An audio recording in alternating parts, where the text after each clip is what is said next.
In the world of real estate, first impressions can be the key to a successful home sale. Join us on a journey where we're going to explore the art of selling your home effectively from the moment a potential buyer sets eyes on your property to the final steps of closing the deal. First impressions matter. When someone pulls up to your house, what is the first thing they see? The front yard, curb appeal. It's really important. It's one of those things that maybe get overlooked, but boats in the driveway. I think I made this mistake selling one of my houses because I had my big boat in the driveway and I didn't even think anything of it. And then one day it was like, click, a little light bulb went off. And I was like, what is that doing there? It looks so cluttered. And even though it was just a little single lane driveway, it was off to the side, but it just made sense. So move it, get everything out of the driveway for pictures and everything and for showings as well if possible. Clean up the yard, touch up paint.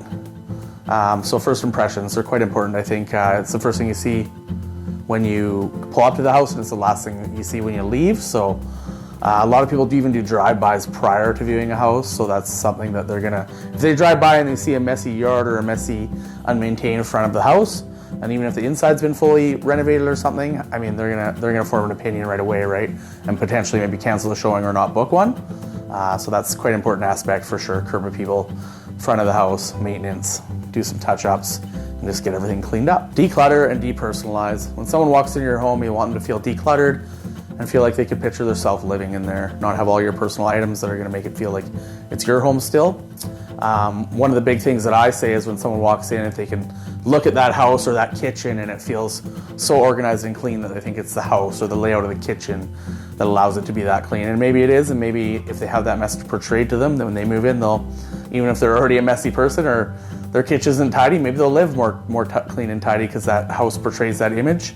And new kitchen, and they feel like the layout can accommodate that. But yeah, just one thing to keep in mind, you can always rent a storage locker or a sea can or something that you put all your extra stuff in and declutter and store before you put it on the market and have your pictures done. Repairs and updates. I feel like this is a bit of a tough one. I think the more value you add to the home, the more clean and tidy it is, the more fresh paint, no dings, nice flooring, nice kitchen, nice fixtures. When someone walks into the home, it may not create like a super higher list value, but it will sell faster for more money without having to adjust the price down, is what I always sort of say. Obviously depending on how much work's been put into it, but just some minor touch-ups and cleanup, it'll sell faster. I have a lot of people that say, you know, someone wants their own color, they want to paint themselves, but I feel like in most cases that's not the case. Someone wants a move-in ready home.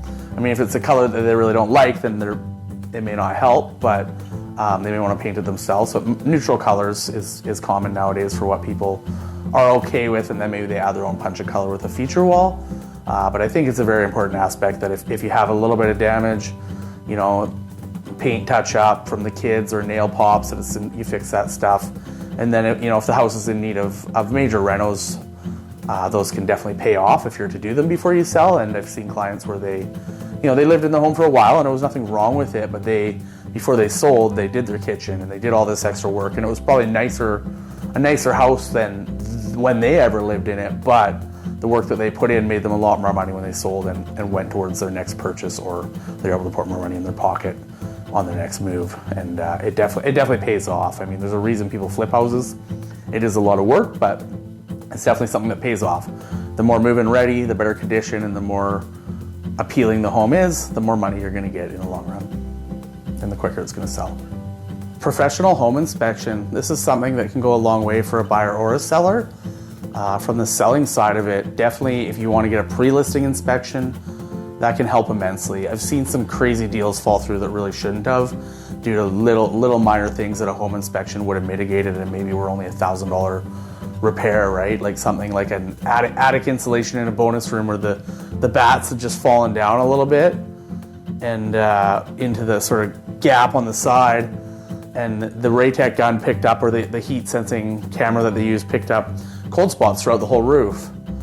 And someone literally just had to crawl in there. You can access it. I think there's a hatch and you could access it. It was tight, but get in there, put all the insulation back, and I think they had to vapor barrier it or pin it up somehow. Maybe that wasn't done properly when it was new.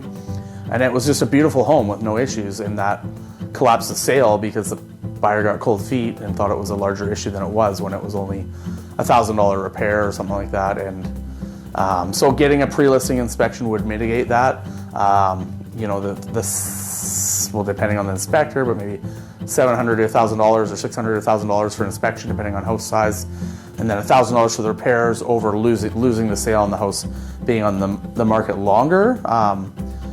In some cases, maybe the person will get a better offer, but in most cases, the longer a home sits and the more deals fall through, the less the end result sale price is for the home. So a pre-inspection, if someone's willing to get it and work through any issues that the home may have had prior to listing it, is definitely worth its value for sure. Effective home staging. Definitely back to the touch-ups and the neutral decor. I think when you're staging a place, you want to keep it neutral. It can definitely help with listing photos and the overall presentation of the home. There's also options up there now, especially if you have a vacant home where you can virtually stage a home, which helps a lot when a home sits empty. It's not quite as appealing when a buyer walks through the door. They're still going to see that empty home, but at least online it can present better and get people through the door and they can picture what it would look like with their own furniture in it, or how they could decorate it when they move in. I feel like staging is sort of one of those things that maybe people don't see the value in or don't fully understand. Staging has a wide range, ranging from, renovations all the way down to placement of furniture and curb appeal. And a stager will give you a list of stuff that they recommend, and you can choose what you want to do or not. And I believe some of them will even run the project for you, sort of thing, if you want to do renovations and stuff and coordinate it all. So from basically simple repairs, staging, placement furniture, curb appeal, all the way to major renovations and or even renting furniture to stage the home, or certain pieces to complement what you already have there. So staging does have a really wide spectrum, and I think people don't realize that. Sometimes even just getting a really affordable staging consult and then doing the work yourself, or having a couple simple recommendations that may just make it that much more appealing when someone walks in the door. Like maybe the couch is blocking off the living room and you can just have to turn the couch the other way and maybe move the TV. Maybe it's not ideal for your ideal living while you're living there and want to watch TV, but at least the way the home presents and the way someone else could lay out the furniture would be more beneficial to them. Pricing strategy, definitely something that you want to plan out ahead of time and price properly. Overpricing is one of those things that can lead to a lower sale price down the road if you start way too high and you have to make a whole bunch of adjustments down. If you can start right in the middle, where sort of between where the buyer and the seller want to be, and you can both meet faster and spend less time on the market, you're going to end up with a higher sale price in the long run. So I think that's quite important, as well as having a strategy and listening to your realtor and having a professional realtor that can show you some stats and how many eyes are getting on the property, whether it's through social media and online digital advertising, or stuff like realtor.ca and third-party websites where they get maybe traffic as well. But they can show that, maybe if they're not getting enough eyes on it, maybe if the price adjusts to a certain amount, they'll get more buyers that are in that little bit lower price range that will see it. And sometimes you can even see where a property gets adjusted in price or priced at a certain price where it does attract more buyers, and maybe it ends up going into multiple offers and they actually get more money in the long run. Not so much in this market, but definitely something that does happen. And pricing in any market, pricing your home is quite important. I feel like when I was a newer real estate agent, I would definitely overprice stuff more, but I don't think it was doing the client justice. So now I try to be more clear and make people understand, because I honestly feel like a lot of homes out there do start too high more than not. It's great when you can price it just right and get an offer really fast or multiple offers really fast and get it sold for maximum value. But sometimes people have mixed emotions on that too. But if you have to adjust the price down 3 or 4 times when you could have only adjusted it down once and ended up getting more money, then that makes more sense. So I have a couple things I always tell people about days on market, how many people are getting through the door. If you're not getting any showings or anything, obviously something needs to be changed. And there's only a certain amount of things you can change. Price being a major one. Location of the home is not movable, but it's a factor, right? Then there's condition of the home which can be changed. Usually once it's on the market, people aren't doing as much to it. Maybe they're doing a few things based on feedback to make it more appealing if people are having some issues. Access to the home, so that's usually not a problem if it's seller occupied, but if it's tenanted, that can affect obviously people getting through the door and the ability for it to sell. Price, location, condition, and access are the main ones. There's another one, I can't remember what it is off the top of my head, but all those things affect it. And if you can't change any of the other aspects, then price is the only thing you can adjust, and you need to get it down to where it should be. But even more so, you want to price it competitively enough from the beginning that it's gonna beat out the other houses that are in the same price range. Because if they're not buying your house, they're buying something else out there, right? So you have to remember that and make sure it's priced comparable and competitive to the other ones that are similar to yours. Marketing and promotion. It's important that we showcase the property's unique features. This can be done in several ways. We also want to do virtual tours and 3D showings for buyers that are from out of town so they can get a feel of what the home is actually like. One important aspect I feel is we've already discussed a little bit, is the online advertising and the virtual tours and videos that gain extra attention on the listings. And I always say, even if it doesn't directly sell your home, like I had mentioned earlier, it could just have an extra person see it, like calls, maybe they already have a real estate agent, they call that real estate agent, and they end up going through the home, but we would never know that. So it just gets more eyes on it. Exposure, that was actually the fifth thing that I was talking about earlier, the four things. The fifth was actually exposure. And the marketing and the promotion is what gets that exposure and gets as many eyes on the home as possible. It gets more people through the door and gets you an offer quicker and a higher sale price. So marketing promotion is something that I do quite a bit of, and I've sort of set myself apart from everyone else, or tried to, by doing extensive marketing and getting more eyes on the home. And yeah, if you have any more questions regarding that, feel free to reach out. But marketing and promotion, that's definitely a huge part of the sales process, as well as the presentation of the home. Negotiation and closing. Negotiation is an interesting one. It's something that we definitely play a huge role of and can advise you on how to negotiate or what suggestion we would make in the negotiation process. But to be honest about it, I always say that we can only negotiate as hard as the client. So I can make a recommendation, and then the client has to decide if they want to take that.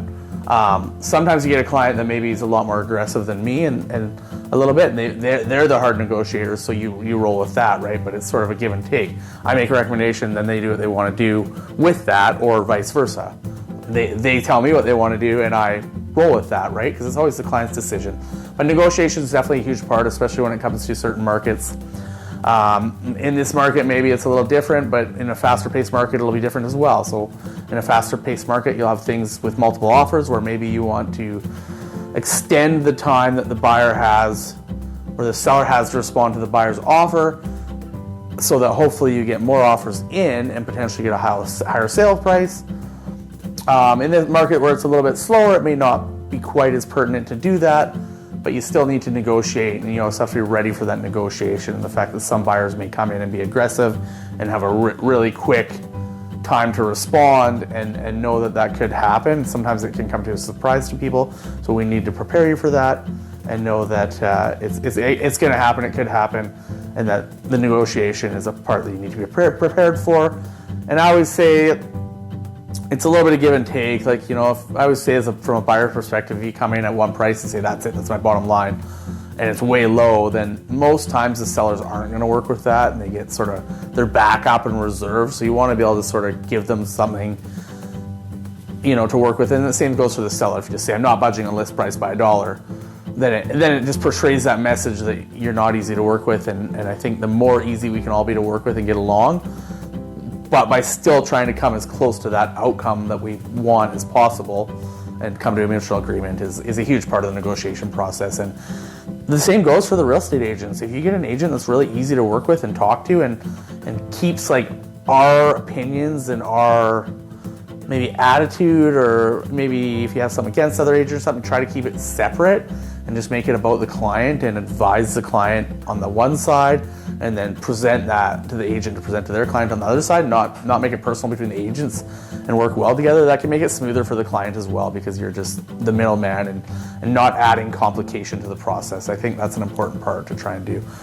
So negotiation is definitely an important thing. And then there's some other tools, like sometimes people will counter with maybe more than one option. A seller can do it. A buyer can write an offer with more than one option, maybe two offers with different things. So one benefits the seller more one way, one benefits the buyer more the other way, on different sides of it, or vice versa. The seller could always write two counter offers back. It's not something you see commonly, but in the real estate investment world, that is done sometimes, where, you know, maybe you have a longer closing but a higher sale price. But if they want a quick closing, maybe it's a lower sale price or different included items or without the tenants, and then maybe that has to be agreed upon with the tenants. So maybe someone has to do a cash or keys or something, all within the realms of the RTV, of course. But yeah, negotiation and closing, and then closing is usually pretty straightforward, but you just have to make sure you have all your ducks in a row. The contract is very clear. We always send emails out that has all the closing details for people so that they know exactly what to expect on closing day. Quality listing photos. I think it's been a while since I saw someone in the mirror in the reflection with their cell phone, but I'm sure they're still out there, and I think quality listing photos are something that attract a lot of buyers online to the home. And some people will say when they walk through a home, "Oh, it looks so much bigger online." But you got to remember, if they're not presenting it well enough online, they're not getting people through the door. So the ones that don't look bigger online because they've done poor photography aren't getting as many people through the door and aren't presenting it as well. So maybe those, for the buyers, maybe those are the ones you want to buy because they're not getting the attention they deserve, but that's for another video. Professional photography though, I always say my photographers like almost what sells my houses, because if you don't do professional photography, it just doesn't present as well. Another aspect of that is the video. Video can be fairly simple nowadays and short, I feel like, and a lot of it can be used for advertising or online advertising and social media stuff, whether it's just a post to social media or the landing page so people can actually click on it and go look at the listing online and potentially be someone that actually buys the home. We had one recently where someone actually commented on my listing advertisement, and then after we had an accepted offer, I don't know if it was before or after subject removal, Tanya actually went, "Hey, this is the name on that contract. That's that lady that she commented on my ad, and then she called me, and it was actually her brother that she was looking for, and it turned out it was him that actually bought the house." So definitely the videos and the photography and everything that links back to the website where all the information shows is quite important in how the home presents online. Thanks for watching. Don't forget to like, comment, and subscribe. If you like this video, keep an eye out as I have multiple playlists below that we'll be adding new content to regularly. It's essential to recognize that the hard work and dedication a seller puts into their home plays a monumental role in the overall success of the sale. The steps we've discussed today, from enhancing curb appeal to decluttering and making necessary repairs, are not just tasks, they're investments in the future of your property. These efforts, they go hand in hand with our expertise in marketing and presenting your home to potential buyers. When you as a seller take the initiative to create a well-maintained, attractive living space that seamlessly complements our ability to showcase your property's unique features and market it effectively. Remember, it's not just about selling a house, it's about creating a vision of a new home for potential buyers. Your dedication to the process aligns perfectly with our commitment to delivering maximum value in every sale. Together we can achieve outstanding results and make your home stand out in the real estate market.